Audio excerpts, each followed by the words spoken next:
Abertura. Imagens simulam pintura. Sala de julgamento. Auditório da sala totalmente ocupado. Acusado sentado diante do juiz. O acusado usa uma camiseta de cor branca. Escrito no centro, com cadeiras do júri ao fundo, Tribunal do Júri. No dia que eu fui sorteada, aí na hora eu fiquei bem receiosa, porque veio aquela sensação que eu ia ter que, como se diz, julgar a vida de uma pessoa. Aí eu fiquei imaginando, fulano vai ser condenado a essa mesma idade que eu tenho. Aí você fica imaginando tudo que eu já vivi e o que ele pode viver aquela quantidade de tempo, como diz um dito popular aí, vendo o sol nascer quadrado. Então é bem complicado, assim. Eu acho que no aspecto do jurado, o sistema judiciário, ele compartilha essa responsabilidade que ele já tem. De falar, sociedade, essa sobre o outro ser humano, eu preciso de ajuda de vocês para ter um veredito final. Por favor, venha nos ajudar. Acredito que está mais envolto a isso, assim, nessa divisão de responsabilidade. É uma forma mais justa da pessoa ser julgada de acordo com os anseios da sociedade. Isso foi até falado no julgamento que eu estava, que o fato que a decisão que a gente tomasse, ela ia repercutir na sociedade. Então, o que a gente queria para aquela sociedade? Qual o exemplo que a gente queria passar?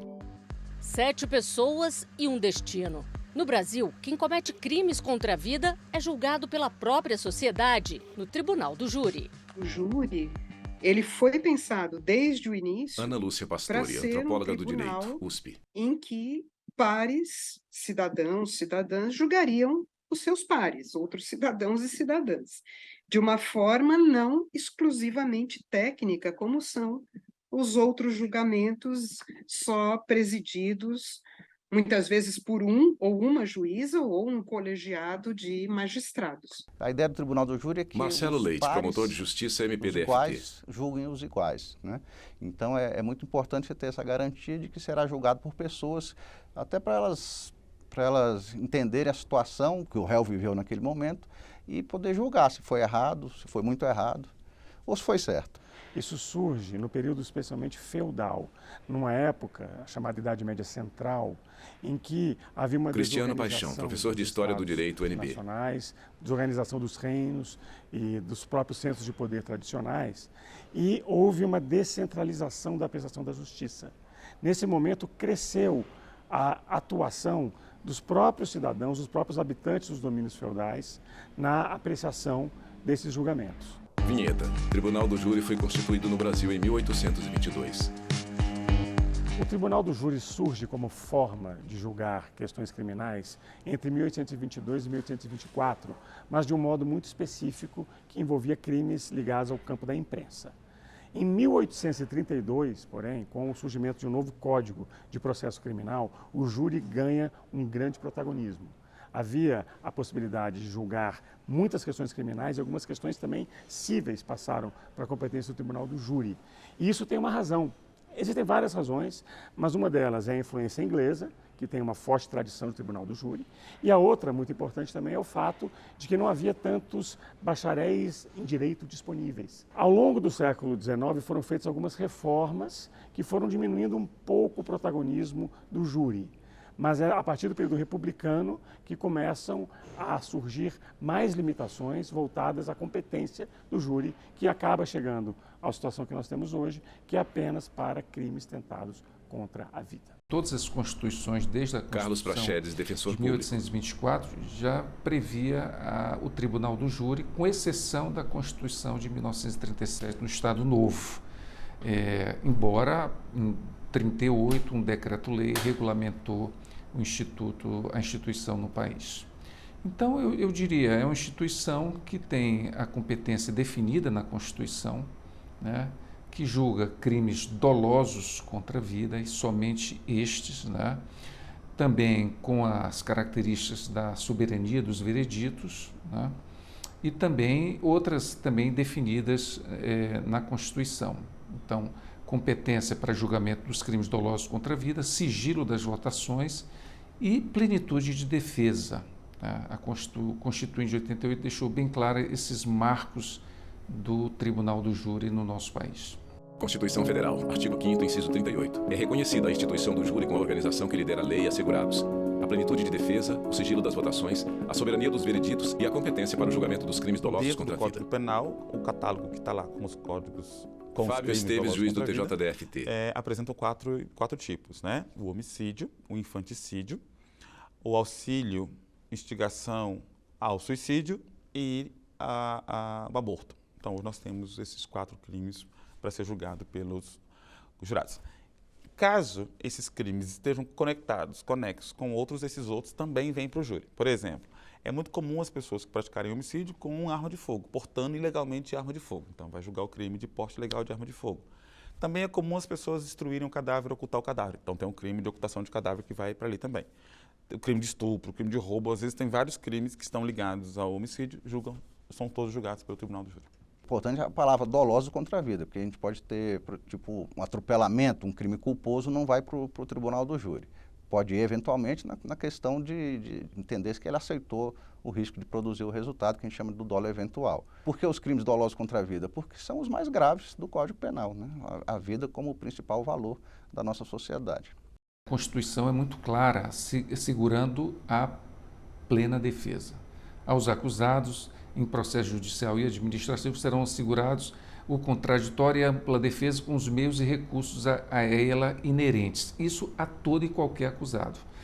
Ao acusado no Tribunal do Júri, a Constituição coloca uma situação ainda um plus, que seria a plenitude de defesa, né? A doutrina, né, tentando diferenciar a ampla defesa da plena defesa, coloca de que a plena defesa, ou seja, aquela realizada no Tribunal do Júri, é aquela defesa que seria, vamos dizer assim, mais próxima da perfeição. O Tribunal do Júri tem uma previsão constitucional na maior parte das constituições brasileiras, porque ele passa a ser colocado no capítulo dos direitos fundamentais.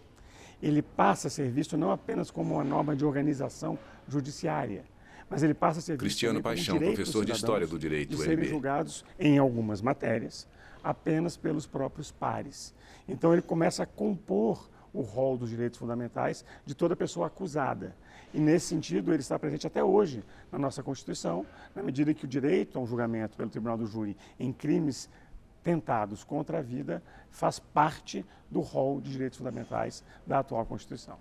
Apesar de fazer parte da nossa história há mais de 200 anos, o Tribunal do Júri ainda é desconhecido para grande parte dos brasileiros.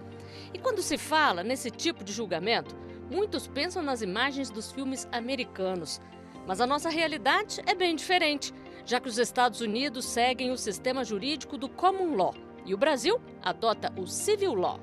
Nos Estados Unidos, Isabela eles julgam, Lopes de Amar, advogada. Coisas cíveis e criminais no Tribunal do Júri. Enquanto aqui no Brasil, nós só julgamos crimes dolosos contra a vida. Essa é uma das diferenças. A segunda diferença tem relação com o conselho de sentença. Nos Estados Unidos, alguns estados, o conselho de sentença é formado por 12 jurados, outros por 6 jurados, né? E aqui no Brasil, o conselho de sentença é formado por um juiz, com 25 jurados, e os 7 que são sorteados para compor o conselho de sentença. Lá nos Estados Unidos, esse conselho de sentença, seja de 12, seja de 6, vai decidir por unanimidade. E eles vão discutir a causa. Aqui no Brasil, não. Aqui no Brasil, vai se decidir por maioria, certo? E eles não vão discutir a causa. Eles têm aqui um princípio da incomunicabilidade. Os jurados não discutem, não debatem a causa. Eles vão julgar sim ou não. Eles vão ouvir a defesa, vão ouvir a acusação, depois vão para uma sala secreta e vão julgar sim ou não, enquanto nos Estados Unidos não. Na sala secreta, o juiz lê o quesito. Esse questionário, então, é composto de quesitos, geralmente Carlos sobre Praxedes, autoria, sobre defensor materialidade, sobre autoria, se é um crime consumado, se for um crime tentado, o quesito que define a competência do Tribunal do Júri, da tentativa, né? Se for um crime consumado, o quesito absolutório. Eles vão responder o quesito, obrigatoriamente, esse quesito sobre a absolvição ou não do réu. O jurado ele tem que ficar incomunicável desde o momento que ele é compromissado para julgar aquela causa. Então, ele não pode ter acesso a celular, televisão e nem a terceiras pessoas. E nem entre eles pode haver uma comunicação que seja relacionada ao processo.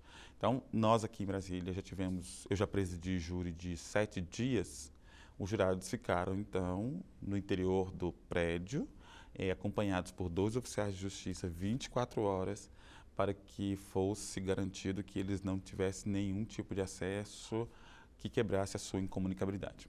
Então, os jurados ficam lá. Agora, é possível, tem lugares que o fórum não tem estrutura, então leva os jurados para um hotel, sob os cuidados de oficiais de justiça e com todo o aparato para garantir que eles também não têm acesso. Geralmente, a competência jurisdicional é aquela definida no Código de Processo Penal. Então, regra geral, a competência é o lugar da infração. Acontece que o próprio Código de Processo Penal estabelece algumas situações onde pode haver o deslocamento dessa competência, mas são situações excepcionais. Por exemplo, em casos, de clamor público, né, em casos onde o juiz percebe que, por exemplo, a segurança dos jurados está ameaçada naquele local. O crime teve uma repercussão muito forte. Os acusados, por exemplo, são envolvidos em organizações criminosas. E a segurança dos jurados está em risco. Então, tanto as partes, o MP, né, o juiz pode representar o tribunal pedindo o desaforamento e esse sendo deferido, né, o tribunal deferindo esse requerimento, então é feito o deslocamento da competência para uma comarca mais próxima. Até chegar à decisão final, se o acusado é culpado ou inocente, é um longo processo com vários envolvidos. Nós temos o juiz-presidente, o responsável por conduzir todos os atos do Tribunal do Júri. Temos o promotor de justiça, eventualmente Fábio Esteves, juiz do TJDFT. Temos os advogados de defesa, que podem ser representantes de núcleos de prática, defensorias públicas. Temos o réu, os 7 jurados, as testemunhas e os oficiais de justiça que nos dão um apoio ali com todas as diligências que são feitas durante o julgamento e o secretário do juiz que registra tudo isso em ata. Vinheta, escrito no centro com sala de julgamento ao fundo, o juiz. O juiz é o responsável por conduzir um julgamento sem nenhum tipo de ruído, sem nenhum tipo de nulidade. E é um julgamento muito propenso a ter problemas, a ter nulidades, porque a gente está lidando como um programa ao vivo. Está lidando com tudo acontecendo naquele momento, decisões sendo tomadas naquele momento. O juiz policiando todos os trabalhos. Então, o papel dele é muito importante. Para a gente manter um julgamento que não seja contaminado por nenhum tipo de excesso, nenhum tipo de falta, a presença do juiz é importante. Processualmente falando, o juiz ele atua num primeiro momento, que é a primeira fase do procedimento do Tribunal do Júri, colhendo as informações para, no final dessa primeira fase, ele decidir se o réu irá a júri ou não. Isso é um momento muito importante, que é o juízo de admissibilidade, que é verificar, olha, temos indícios de autoria e materialidade suficientes para mandar o réu para o júri. Depois disso, o juiz prepara todo o julgamento, toda a sessão plenária. Vinheta, escrito no centro, a acusação. O Ministério Público faz a defesa da sociedade. Marcelo Leite, promotor de justiça do MPDFT. Que o Ministério Público, nos casos do Tribunal do Júri, nos casos criminais em geral, faz a acusação se entender que é o caso de acusação. Então, o Ministério Público denuncia, já depois do inquérito policial, já faz a denúncia, dando a tipificação do crime, acompanha todo o processo até a sentença de pronúncia que manda até o Tribunal do Júri. Então, nosso papel ali é apresentar a prova que tem no processo e pedir a condenação, se for o caso. O objetivo do Ministério Público é defender a sociedade condenando homicidas, criminosos que fizeram mal à sociedade. Vinheta, escrito no centro, a defesa. A defensoria, ela atua muito forte no Tribunal do Júri. Muitos acusados que são julgados no Tribunal do Júri, né, são indivíduos com insuficiência de recursos. que não possuem condições de contratar um advogado particular.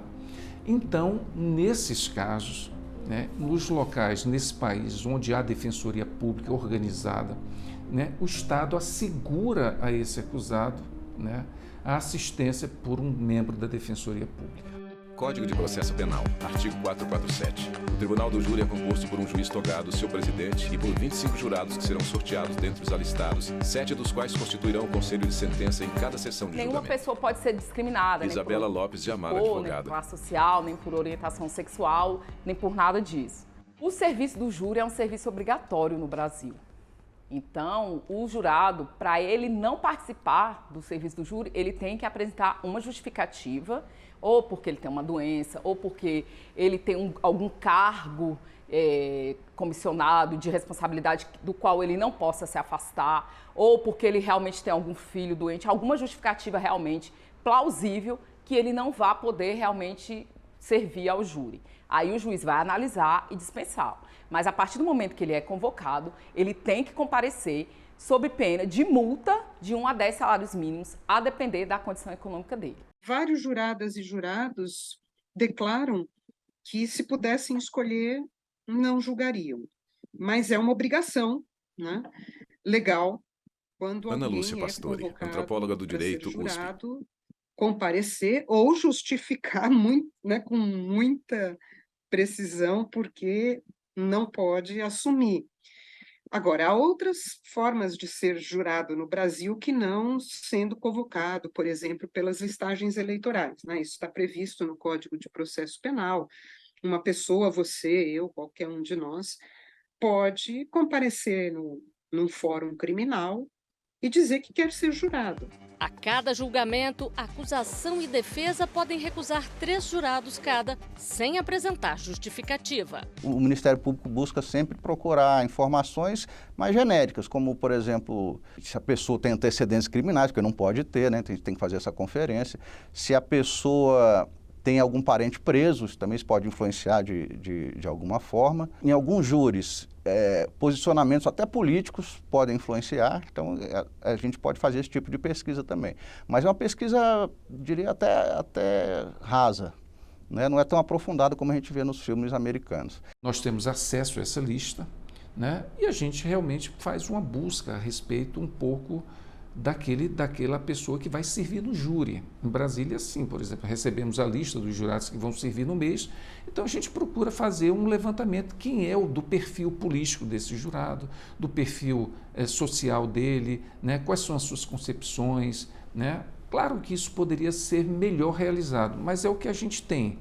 Então a gente realiza isso dessa forma e a gente vai para o dia do julgamento com alguma informação daquele que vai servir no júri. Às vezes um jurado pode levantar com a cara de cansado ali e o Ministério Público pode recusar. Eu, propriamente, não tenho costume de recusar jurado algum. Mas alguns promotores, sim, em casos de feminicídio, podem preferir mulheres, em casos de um sujeito, um réu novo, às vezes a gente pode recusar, às vezes uma senhora que está ali na plateia, que pode se compadecer mais com a questão do réu. Às vezes acontece o contrário, inclusive, às vezes as senhoras são muito rígidas também. Por isso que eu digo que não há um critério definitivo. Isso depende de cada promotor na sua área de atuação. Vinheta. No centro, o Conselho de Sentença. Cheguei no dia, 1 hora antes do julgamento, ver se tem uma quantidade mínima das pessoas que foram convocadas para ser júri. Tendo essa quantidade, o juiz vai fazer ali o sorteio. Aí tanto o Ministério Público quanto o advogado de defesa, ele pode recusar até 3 pessoas. Acontecendo isso, 7 júris sobem, ficam próximos ali do juiz. A salinha é só quando finaliza o julgamento. Todo o julgamento você fica ali em cima do palco, em silêncio, ouvindo tudo que é passado. Assim. Quem está acusando, quem está defendendo, tenta te persuadir emocionalmente. Então, acho que é o primeiro aspecto assim, de você ficar atento. Mas na maioria dos casos, assim, as provas físicas são o maior destaque. Nos casos que eu participei, nos 3 ficou evidente que realmente o acusado cometeu o ato. A questão estava mais atrelado à motivação que ele cometeu. Se ele poderia pegar a pena máxima de 30 anos ou se poderia ser aliviado por alguma situação. Então, acho que está muito atrelado ali as provas materiais e a sua percepção perante ao conjunto apresentado. Eu levei em consideração o depoimento das testemunhas, que elas são as primeiras a serem ouvidas durante o julgamento, as perguntas do promotor e principalmente os autos do processo, porque a gente tem acesso durante o processo, o Conselho de Sentença tem acesso aos autos, às peças, a perícia que está no processo, as fotos da vítima, enfim, tudo que está dentro do processo, os depoimentos que foram dados na delegacia de polícia. Então eu levei em consideração tudo isso. E os quesitos começam com se a pessoa foi realmente o autor do crime e se houve violência, se houve concurso de uma ou mais pessoas. Então tudo isso faz parte tanto dos depoimentos como dos autos do processo, para a gente se basear e tomar nossa decisão pessoal. A gente se sente muito responsável pelo futuro de uma pessoa, mas como a gente pode julgar e condenar, a gente também pode absolver, conforme aconteceu em um dos julgamentos. A pessoa foi absolvida. Então, eu acho muito democrático. Os grandes casos... Cristiano Paixão, professor de História do Direito, UNB. De grande repercussão pública. Há muitos crimes que ganham uma repercussão midiática. Hoje em dia nós temos muitos podcasts e muitas séries sobre crimes. Mas eu gostaria de frisar um aspecto, que foi um aspecto que de certo modo mostrou uma certa limitação do julgamento pelo júri e que depois se aperfeiçoou. Mas durante um período nos anos 70 e 80, houve muitos feminicídios em Minas Gerais. Especialmente lá, em todos os lugares no Brasil, mas alguns se concentraram lá. E de pessoas que tinham uma certa presença, uma certa inserção na sociedade mineira. Alguns advogados conseguiram fixar a ideia de que era justificado cometer esse crime de assassinar ou a esposa, a companheira, qualquer vínculo afetivo, por conta de uma alegação de traição, por conta de uma alegação de defender-se a honra do acusado. Isso é algo que denotou um grande problema que envolve uma segunda vitimização, né? Porque a acusada a vítima era morta e depois era, digamos, recondenada pós-mortem, com a sua conduta moral sendo apreciada pelo tribunal do júri como forma de absolver quem havia perpetrado esse crime. Essa categoria durou alguns anos, depois não passou a ser mais aceita no tribunal do júri, mas mostra um pouco para nós o tipo de argumentação que circulou e como muitas vezes as emoções e os preconceitos acabam vindo à tona no julgamento do tribunal do júri. É Ana claro Lúcia Pastori, antropóloga que do são direito. múltiplas as influências, mas isso faz parte da vida social, não é? Ninguém na vida social está livre de perceber o que acontece no seu entorno e refletir a respeito disso. No caso especificamente da mídia e do júri, também já foram feitas algumas pesquisas apontando que, ao contrário do que se imagina, o poder da mídia não é também tão exacerbado, porque a mídia não trabalha no vazio. A mídia trabalha com estereótipos que já circulam na vida social, com valores que estão postos. O que sim é que ela pode enfatizar alguns aspectos em detrimento de outros, né? Mas eu já ouvi de vários advogados de defesa, por exemplo, a declaração: entramos neste júri perdendo de 7-0, 7 é o número de jurados no Brasil, né? Mas durante o julgamento, especialmente esses longos, e devido à cobertura da mídia, que foi bastante, né, imparcial, no sentido de ouvir várias versões e as várias partes, graças a isso foi possível a defesa, de fato, atuar e ser mais ouvida. O Tribunal do Júri, para mim, é uma instituição bem paradoxa, né? Porque ela permite... Fábio Esteves, juiz do TJDFT. Para participar da distribuição da justiça, eu acho isso muito rico. E também sobre o aspecto de contar ali com as experiências dessas pessoas e ter um julgamento que possa ser um tanto mais próximo da realidade da pessoa, do réu, enfim.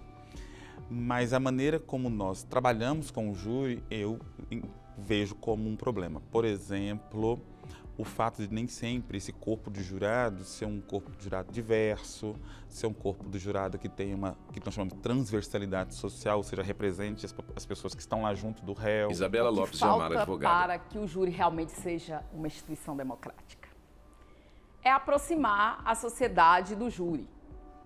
É que o júri realmente seja ensinado nas escolas. É que as pessoas tomem conhecimento de que, de fato, ali é um julgamento onde as pessoas participam, de que, em tese, existe uma justiça democrática. Porque o júri é a justiça mais democrática que nós temos.